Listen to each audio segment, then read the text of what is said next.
Hey guys, we just finished Lost Mines of Phandelver, and we're about to jump into the Shattered Obelisk, part 2 of Phandelver and Below. The game is going to start on Wednesday, July 24th at 8 p.m. Eastern Daylight Savings Time, and we have room for one or two more players.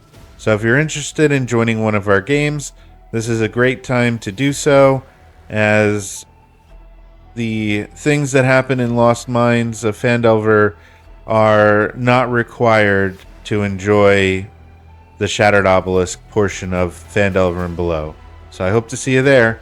Come roll with us. Hey guys, on our last quick rest, we looked at the shield spell in DC 20 and how it compared to the parry maneuver that martial characters have. Today I wanted to look at another maneuver that I think would be interesting if you had a group of marshals and they all performed this maneuver at the same time.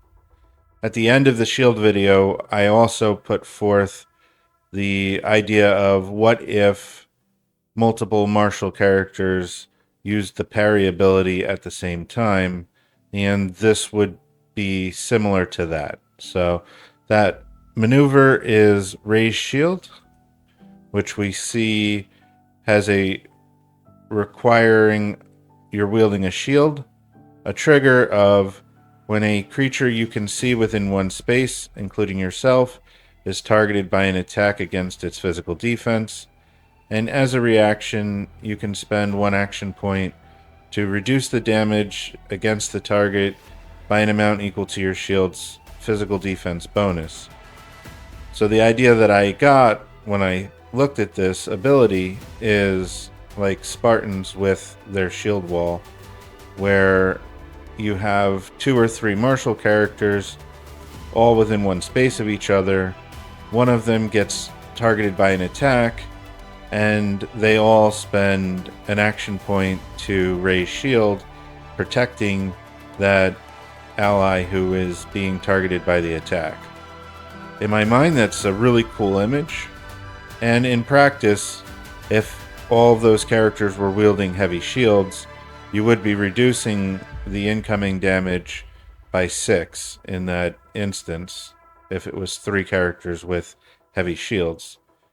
So I think this would be pretty cool, and I kind of left out of the last video the concept of spending action points, and was it fair or good that you could have multiple people spend their reactions and their action points to increase somebody's physical defense by plus 10, plus 15 if you had enough marshals together with parry, or a combination of parry and shield, or in this case, if you had multiple martial characters using the raised shield reaction.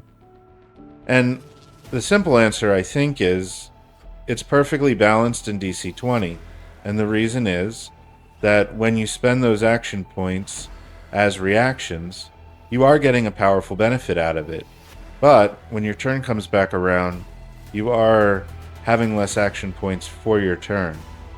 And I know for myself, as a game master running DC 20, I often enjoy trying to find opportunities to draw out people's reactions and make them spend their action points off turn.